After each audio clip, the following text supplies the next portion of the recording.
गंभीर मैं इसको इसलिए मान रहा हूं कि राजनीति की तो कोई सीमा है नहीं। कैसे पूरे पुलिस, यूपी पुलिस को सवालों के घेरे में खड़ा कर दिया, जिसकी वजह से अभी एक अपराधी को ऐसे लाया गया जैसे प्राइम मिनिस्टर को भी नहीं जितनी सुरक्षा में लाया जाता है हाल के दिनों में, सिर्फ ऐसी सियासत की वजह से। मुख्तार अंसारी को लाने में क्या करना पड़ा हम सब ने देखा। ये ऐसे सवाल कब बंद होंगे, क्यों नहीं बंद होने चाहिए, क्या इसके इनके मायने होते, क्या इसके खतरनाक पहलू हैं? अजय जी, आपने इसको देखा पूरा प्रकरण, सिकरू कांड, अजय कड़क आरोप लगाए गए, उसके मनोबल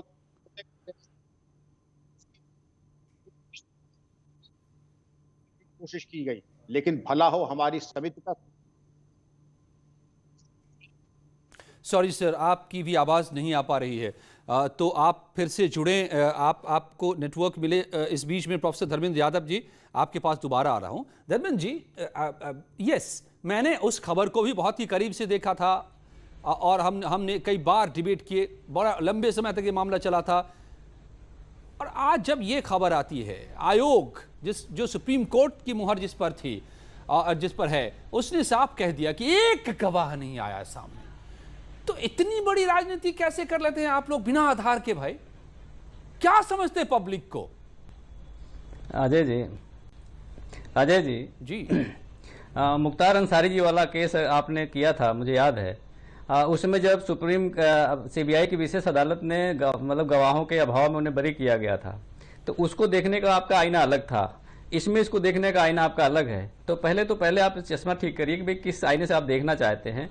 मैंने कहा कि लोकतांत्रिक व्यवस्था में अपराध और अपराधी कोई जगह नहीं होती है, और माननीय न्यायालय ने अगर इस बात का फैसला दिया है तो कुछ सोच समझ के दिया होगा। नहीं, न्यायालय ने फैसला नहीं लिया। सवाल ये उठता है कि अगर मान लीजिए कोई धर्मेंद्र जी, ये न्यायालय का फैसला नहीं है, आयोग की जांच का नतीजा है। जिस रिपोर्ट को न्यायालय में दिया जाएगा, न्यायालय इस पर क्या तय करता है? सुप्रीम कोर्ट की निगरानी में हुआ है, सुप्रीम कोर्ट की निगरानी में हुआ है उसमें, राइट। और हाई कोर्ट के उसमें जजेस हैं, उनके निगरानी में हुआ है। ठीक है, देखिए, न्याय प्रक्रिया में दो पक्ष होते हैं। ठीक है, न्याय प्रक्रिया में दो पक्ष होते हैं। अगर आप दोनों पक्षों को नहीं सुनोगे तब तक आप नेचुरल जस्टिस नहीं कर सकते। जैसे आपने कहा कि इसमें कोई मीडिया वाला भी आगे नहीं आया, प्रोफेसर साहब, और दूसरा व्यक्ति आगे नहीं आया। दोनों पक्षों को सुने बिना आप लोगों ने तो पुलिस को बना दिया था ना उस वक्त हत्यारा। राजनीति ने बना दिया था ना हत्यारा कि नहीं, पुलिस विकास दुबे की हत्या हो गई, चलो की मूर्ति बनाई। आप जो प्राइमा फेसिया जो नैरेटिव था, प्राइमा फेसिया जो नैरेटिव होता है, आप उसके आधार पर अपना परसेप्शन बनाते हैं। अरे साहब, यही तो राजनीति की महिमा है कि वो नैरेटिव बना दिए जाते हैं। वो बुलेट प्रूफ, हरीश जी जुड़ गए हैं, तो आइए आप सामने आइए भाई, कब तक मैं आपकी लड़ाई लड़ूं? बोलिए, आइए।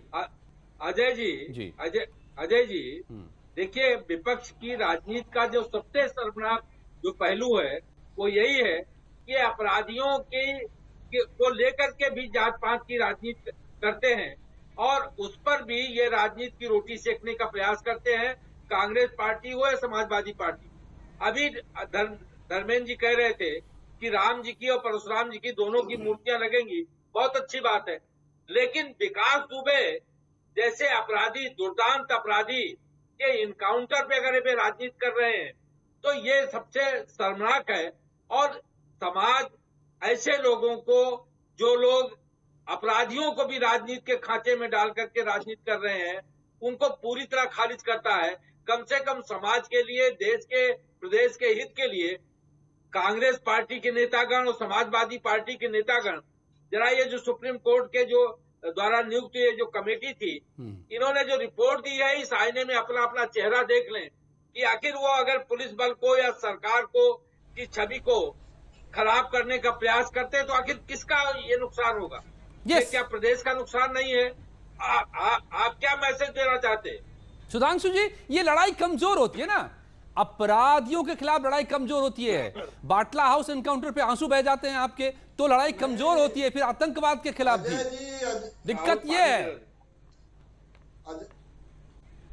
सुधांशु जी की पार्टी तो आज भी उनको तो वोट देता है, वो मुख्तार अंसारी को ले लीजिए। सुधांशु जी, सबसे पहले तो अजय जी अपराधियों इनसे ये बताइए कि डिबेट का तरीका सीख लें, ये बीच में बोलने की आदत बंद करें। सबसे ज्यादा अपराधियों को संसद और विधानसभा भेजने वाले भाजपा के लोग हैं, उनको मंत्री मुख्यमंत्री आप वाले भाजपा के लोग हैं। अपने ऊपर से मुकदमे हटा देने से कोई पाक साफ नहीं हो जाता है। आप बताइए ना कि हिंदुस्तान में कोई दूसरा मुख्यमंत्री है जिसने अपने ऊपर से मुकदमे माफ कर अपनी पार्टी का चेहरा देखिए, से कोई अपराधी साधु नहीं हो अपनी जाता। पार्टी का चेहरा देखिए, शर्म करनी चाहिए। आप लोग वोट कैसे देते हैं? अपनी पार्टी का चेहरा देखिए।